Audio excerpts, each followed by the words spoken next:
Janitor gets laughed at for her old shoes. Then the CEO walks in and says two words that stun everyone. Clara arrived at the restaurant before sunrise, like she always did.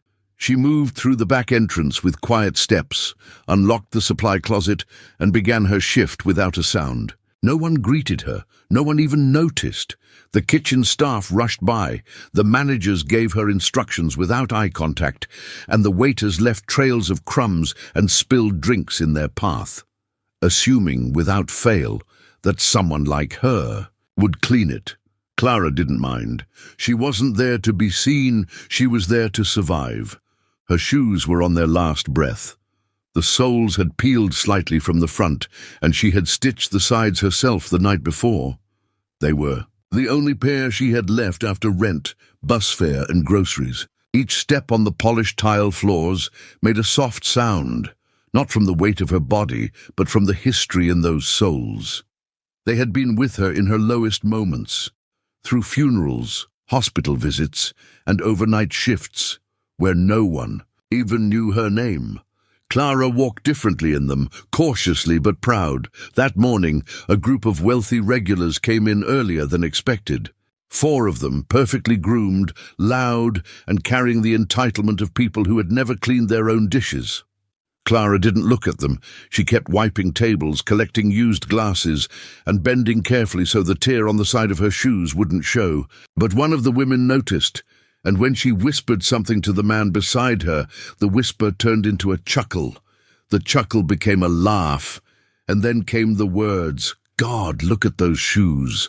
Are those even holding together? Does she clean with those or sleep in them? Maybe if she smiled more, someone would buy her a new pair." The laughter spread like spilled wine. It was loud, meant to humiliate, and no one in the restaurant said a word. Clara didn't flinch. Her face didn't change. She just kept wiping the table, but her grip on the cloth tightened. Her eyes lowered, not from shame, but to hide the storm building behind them. She had seen this before, different faces, same cruelty. This wasn't the first time the world had looked at her and decided she wasn't enough. But what Clara didn't realize, what no one realized, was that not every table in that restaurant was laughing. One man, seated alone in the corner near the window, had stopped stirring his coffee. He hadn't looked at his phone in 5 minutes. He wasn't there. For the food, he was watching Clara. The laughter didn't fade quickly. Even after the customers moved on to their meals, their amusement lingered in the air like a bad smell. Every time Clara passed by their table, they smirked, whispered, or made exaggerated glances toward her feet. One of them even pulled out his phone, tilted it just enough to take a picture without being obvious, and chuckled to himself. Clara noticed. She noticed everything, but she said nothing. She had learned a long time ago that silence could be louder than retaliation. Behind the counter, one of the junior waiters whispered something to another, and they both snorted with barely concealed laughter. They weren't rich like the customers. They were just trying to blend in, trying to earn approval by mocking someone beneath them in the social chain. Clara didn't bother memorizing their faces. She had cleaned too many restaurants, too many buildings, to waste space in her memory on people who didn't matter. But something about today was different. The humiliation felt deeper, sharper, more rehearsed.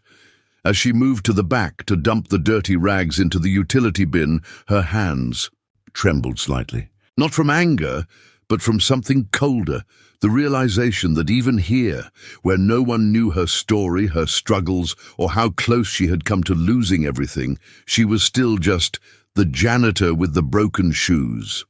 They didn't. No, she had once studied business before dropping out to take care of her sick mother. They didn't know she read finance books during her lunch breaks, or that she saved every coin, hoping one day to own something, anything.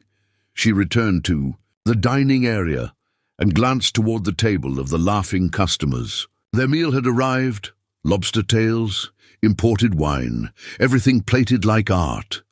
Clara, in her stained uniform and cracked sneakers, looked invisible next to their world. But at the far corner of the room, The man with the grey beard and navy. Blue coat hadn't moved. He hadn't touched his food. His eyes were still on her. When Clara turned away, she could feel it, like warmth cutting through a cold room. Not pity, not judgment, just observation. That man hadn't spoken all morning. The servers barely acknowledged him. He hadn't smiled or frowned. He simply watched how she kept her composure, watched how she continued working, watched how the others laughed. There was something in his stillness that didn't match the room. Clara didn't know who he was. Not yet. But something in her chest shifted slightly, like a breath she didn't know she was holding. Somewhere deep down, without understanding why, she knew he wasn't like the rest. It wasn't just the shoes anymore. Once the group realized no one would stop them, they turned it into a game.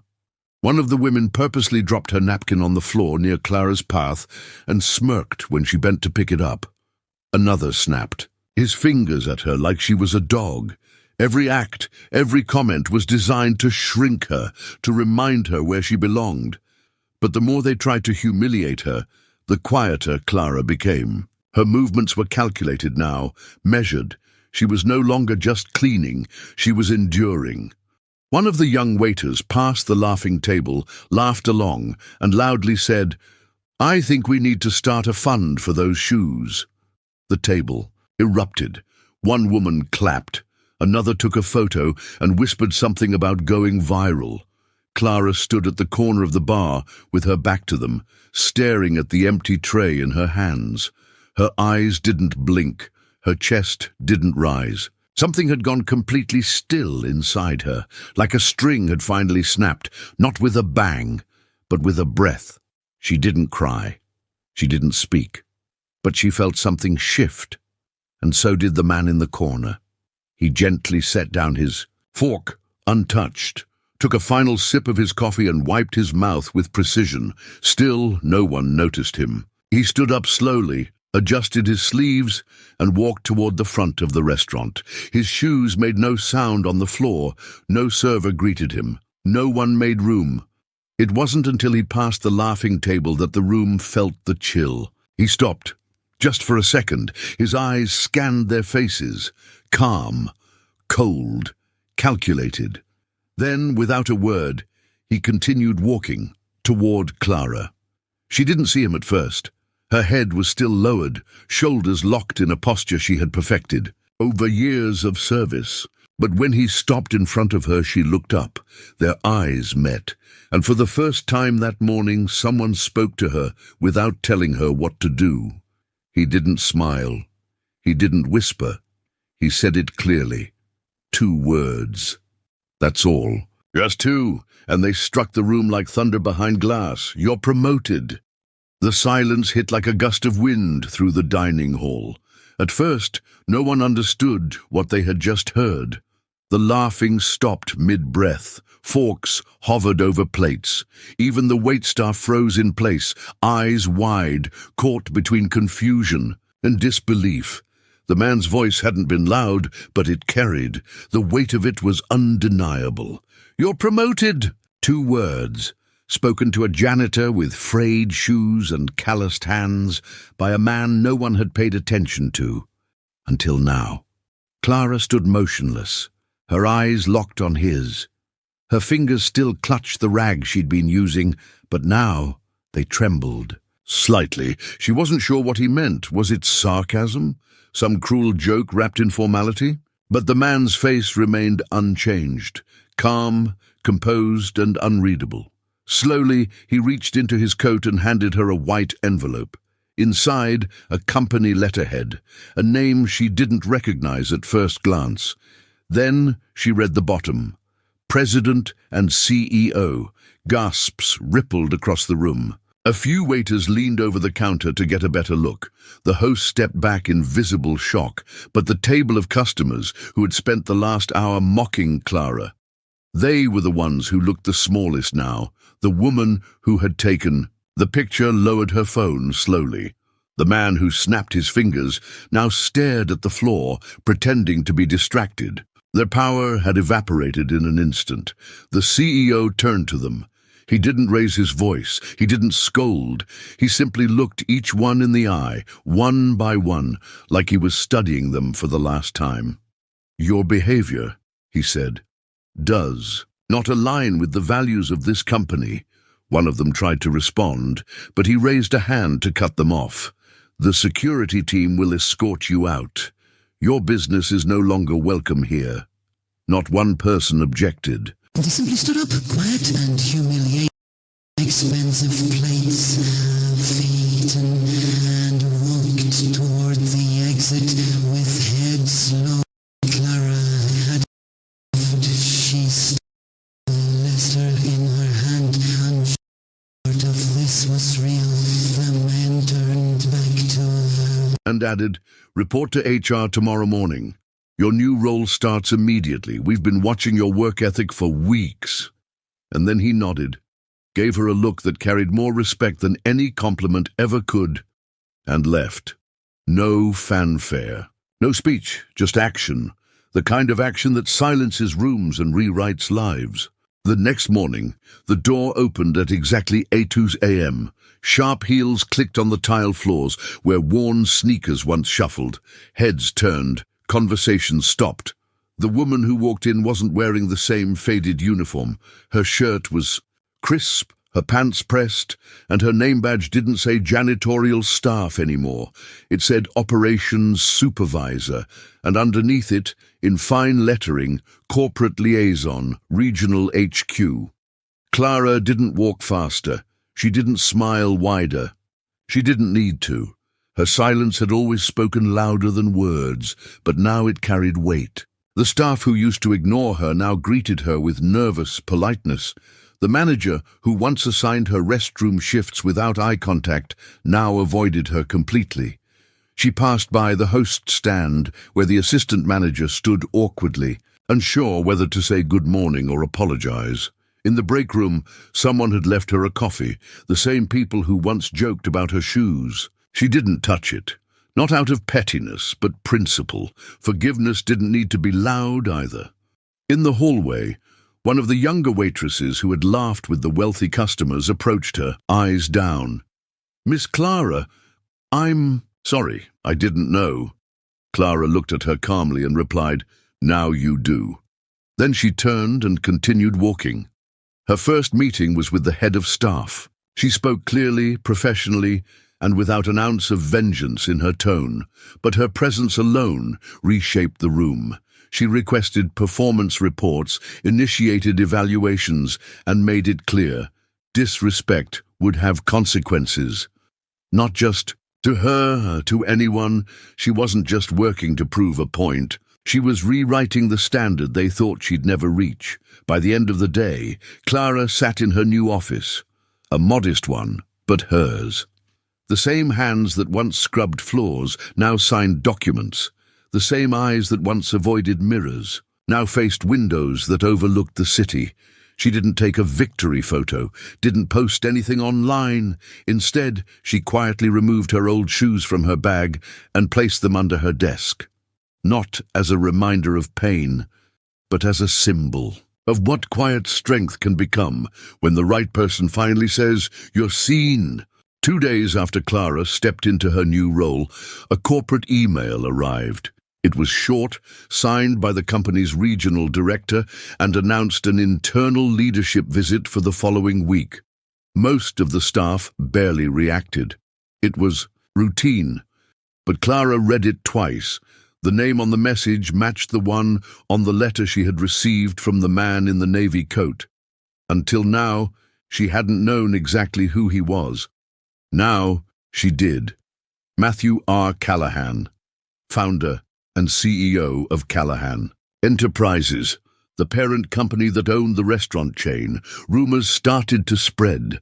Some employees said he had been secretly visiting branches under a new initiative. Others whispered that he'd like to observe anonymously to see how staff treated the invisible ones.